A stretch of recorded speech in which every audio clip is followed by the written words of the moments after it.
ప్రభునందు ప్రియమైనటువంటి నా యొక్క ప్రియ సహోదరి సహోదరులకు మన రక్షకుడైనటువంటి యేసుక్రీస్తు నామములో నా యొక్క వందనములు తెలియజేసుకుంటున్నాను.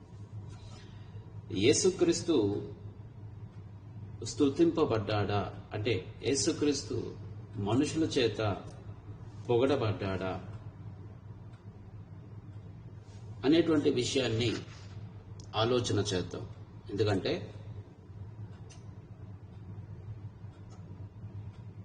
నన్ను ఒక సహోదరు ప్రశ్నించినప్పుడు యేసుక్రీస్తు మనుషుల చేత పొగడబడ్డాడా అంటే స్తుతింపబడ్డాడా అనేటువంటి ప్రశ్న అడగడం జరిగింది. ఎస్, యేసుక్రీస్తు మనుషుల చేత పొగడబడ్డాడు.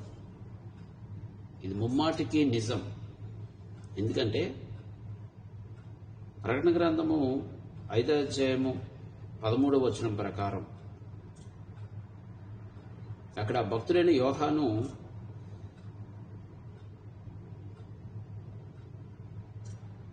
చెప్పిన మాట ఆలోచన చేస్తే, అంతటా పరలోకమందును భూలోకమందును భూమి క్రిందను సముద్రములో ఉన్న సమస్త ప్రతి సృష్టము అనగా వాటిలోనున్న సర్వమును సింహాసనసీనుడైన వానికిని గొర్రెపిల్లకును స్తోత్రమును ఘనతయు మహిమయు ప్రభావమును యుగ యుగములు కలుగునుగాక. అంటే సర్వసృష్టి తండ్రైన దేవునికి, దేవుని కుమారుడైన క్రీస్తుకు స్తోత్రాలు చెల్లించుట అనే మాట వింటిని అని భక్తుడైన యోహాను చెబుతున్నాడు. అంటే స్తోత్రాలకు క్రీస్తు అర్హుడు అని ఖచ్చితంగా ఈ వాక్యం బట్టి మనం చెప్పగలం. మరి యేసుక్రీస్తు భూమి మీద ఉన్నప్పుడు, లేకపోతే యేసుక్రీస్తు ఎవరి చేతనైనా ఈ విధంగా పొగడబడ్డాడా అనంటే, యేసుక్రీస్తు విషయంలో నేరుగా యేసుక్రీస్తు నేను యేసుక్రీస్తును స్తుతిస్తున్నాను అనేటువంటి మాట అనేది అయితే పరిశుద్ధ గ్రంథంలో ఏ భక్తులు కూడా నేరుగా చెప్పలేదు.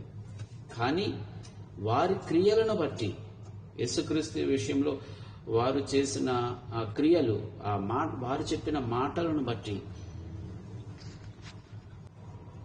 వారి మాటలను బట్టి యేసుక్రీస్తు వారి చేత పొగడబడ్డాడు అని స్పష్టంగా చెప్పవచ్చు. యోహాను సువార్త 6వ అధ్యాయంలో మనం చూస్తే పేతురు తెలియజేస్తున్న మాట. యోహాను సువార్త 6వ అధ్యాయం అక్కడ పేతురు గారు యేసుక్రీస్తు విషయంలో ఏ రకమైనటువంటి మాటలు ఉపయోగించారు అనేది మనం చూస్తే, సీమోను పేతురు, ప్రభువ ఎవని యొద్దకు వెళ్ళుదము, నీవే నిత్య జీవపు మాటలు గలవాడవు, నీవే నిత్య జీవపు మాటలు గలవాడవు. ఈ మాట ఒక్కసారి మనము గాని తీక్షణంగా ఆలోచన చేస్తే, నీవే నిత్య జీవపు మాటలు గలవాడవు అంటే ఈ సృష్టిలో ఎవని యొద్దకు వెళ్ళినా ఆ నిత్య జీవం అనేది దొరకదు, ఆ నిత్య జీవపు మాటలు దొరకవు, కేవలం అవి నీ దగ్గర మాత్రమే ఉన్నాయి. అంటే ఇక్కడ పేతురు యేసుక్రీస్తును ఏం చేస్తున్నట్టుగా అర్థం వస్తుంది, పొగుడుతున్నట్టుగా రాదా? ఆ మాటలను బట్టి, పేతురు మాటలను బట్టి, నీవు దేవుని పరిశుద్ధుడు అని మేము విశ్వసించి ఎరిగి ఉన్నామని అతనితో చెప్పాను. నీవే నిత్య జీవపు మాటలు గలవాడవు అంటే దీని అర్థం యేసుక్రీస్తును ఎలా చూస్తున్నారు ఇక్కడ పేతురు గారు? ఆ మాట వాడారు అంటే దాని అర్థం యేసుక్రీస్తు వారి యొక్క గొప్పతనం ఏమిటి అనేది పేతురు గ్రహించాడు. ఆ గొప్పతనాన్ని బట్టి ఆ మాటలు అనేవి చెప్పాడు అంటే అక్కడ యేసుక్రీస్తు వారు పేతురు చేత పొగడబడ్డాడు అనేటువంటి అర్థం రాదా? అడుగుతున్నారు, మనుషులు ఎవరైనా యేసుక్రీస్తును స్తుతించారా, పొగిడారా అంటే నేరుగా వచనం అనేది లేకపోతే, యేసుక్రీస్తు మనుషుల చేత పొగడబడలేదు అని అంటే అప్పుడు ఈ వచనాల యొక్క భావాలను మనం ఏ విధంగా తీసుకోవాలి? అదేవిధంగా మార్త కూడా చెప్పుద్ది. 11వ అధ్యాయం మనం చూస్తే మార్త 11 అక్కడ కూడా ఉంటుంది.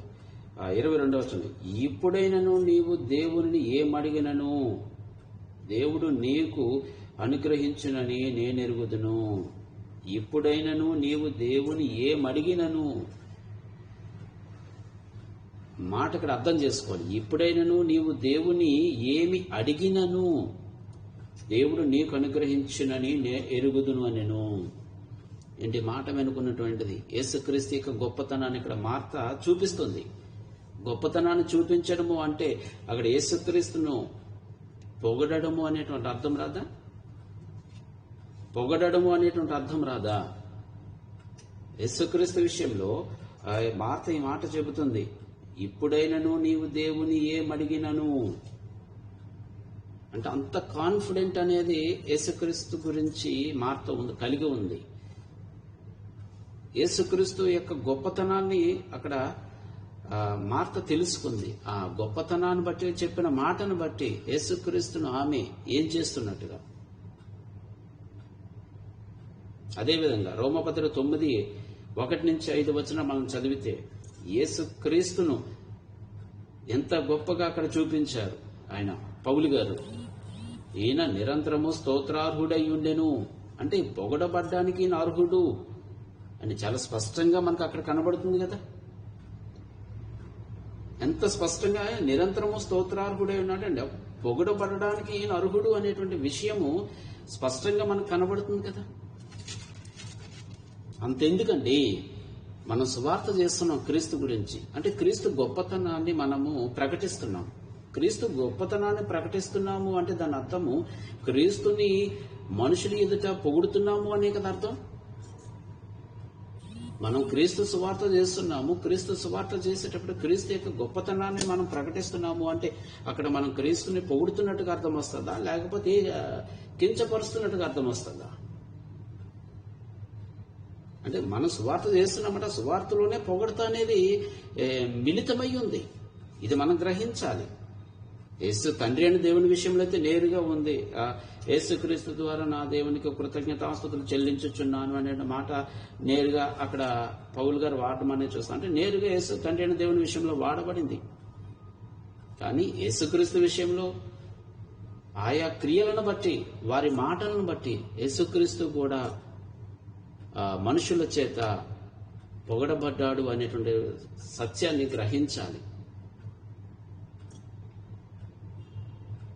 అంతే తప్పగాని యేసుక్రీస్తు ఎక్కడ స్తుతింపబడ్డాడు, అంటే ఎక్కడ పొగడబడ్డాడు అంటే ఆ మాటలు అనేవి అర్థం కావాలి. వారు చేసినటువంటి మాటలు అనేవి ఏమైతే ఉన్నాయో అవి మనకు అర్థమైతే యేసుక్రీస్తు కూడా మనుషుల చేత పొగడబడ్డాడు. సహజంగా మానవుడే పొగడబడ్డాడు. అపోస్తల కార్యములు 12వ అధ్యాయం మనం చదివితే అక్కడ ఉంటుంది. హేరోదు అక్కడ వాళ్ళు హేరోదు విషయంలోని 20వ వచనం చూస్తే తూరీయుల మీదను సీదోనీయుల మీదను అతనికి అత్యాగ్రహం కలిగినందున వారు ఏక మనసుతో రాజునొద్దకు వచ్చి అంతఃపురమునకు పై విచారణకర్తకు బ్లస్తును తమ పక్షముగా చేసుకుని సమాధాన పడవలని వేడుకొనిరి. ఎందుకనగా రాజు యొక్క దేశం నుండి వారి దేశమునకు గ్రాసము వచ్చుచుండెను. నియమింపబడిన దినమున హేరోదు రాజవస్త్రం ధరించుకుని న్యాయపీఠ మీద కూర్చుండి వారి ఎదుట ఉపన్యాసం చేయగా జనులు ఇది దైవస్వరమే గాని మానవస్వరము కాదని కేకలు వేసిరి. ఏం చేసినట్టు ఇక్కడ ఈ జనులు హేరోదుని ఏం చేసినట్టు? పొగున్నట్టుగా కదా. ఇది దైవస్వరమే గాని మానవ స్వరము కాదు. సహజంగా మానవుడే మానవుడి చేత పొగడబడుతున్నాడు. అటువంటిది ఒక గొప్ప మహావ్యక్తి దేవుని యొద్ద నుండి వచ్చినటువంటి యేసుక్రీస్తు గొప్ప కార్యం చేస్తే ఆయన పొగడబడ్డానికి అర్హుడు కాదు. స్తుతులు అందుకోవడానికి ఆయన అర్హుడు కాదు. అపోస్తుల మాటల్లో ఉన్నటువంటి ఆంతర్యం అనేది గ్రహించగలిగితే యేసుక్రీస్తు పొగడబడ్డా లేదా అనేది అర్థమవుతుంది. ఈరోజు మనం చేసే సువార్తలో యేసుక్రీస్తు పొగడబడ్డా లేదా అనేది అర్థం అవుద్ది. మనం అనుకుంటున్నాం మనం యేసుక్రీస్తుని ఎక్కడ స్తుతిస్తున్నామో పొగుడుతున్నామో అని. మన సువార్తలోనే ఆయన మనం స్తుతిస్తున్నాం పొగుడుతున్నాం. ఎప్పుడైతే యేసుక్రీస్తు గురించి సువార్త ప్రకటిస్తున్నామో ఆయన గొప్పతనాన్ని నువ్వు ప్రకటిస్తున్నావు, అంటే ఆయన గొప్పతనాన్ని పొగుడుతున్నావు, స్తుతిస్తున్నట్టుగా అర్థం కాదు అది. అంటే మనకు కొన్ని విషయాలు అనేవి లేఖనాలను పరిశీలన చేయటం ద్వారా మనకు అర్థమవుతాయి. కొన్ని విషయాలు అనేవి నేరుగానే గ్రంథం అనేది మనకు తెలియజేస్తుంది. వీటిని మనం పరిశీలించటంలో పరిపూర్ణ అయితే ఏ విషయానైనా సరే వాక్యంతో మనం నిరూపించగలము, వాక్యం ద్వారా సత్యాన్ని మనము ప్రకటించగలము. కాబట్టి యేసుక్రీస్తు ఖచ్చితంగా 100% స్తుతులకు పాత్రుడు, పొగడటానికి ఆయన అర్హుడు అనే విషయాన్ని గ్రహించి సత్యాన్ని స్వీకరించి సత్యానికి లోబడి ఉండాలని ఆశిస్తూ అందరి దగ్గర కూడా సెలవు తీసుకుంటున్నాను. అందరికీ కూడా నా యొక్క వందనములు.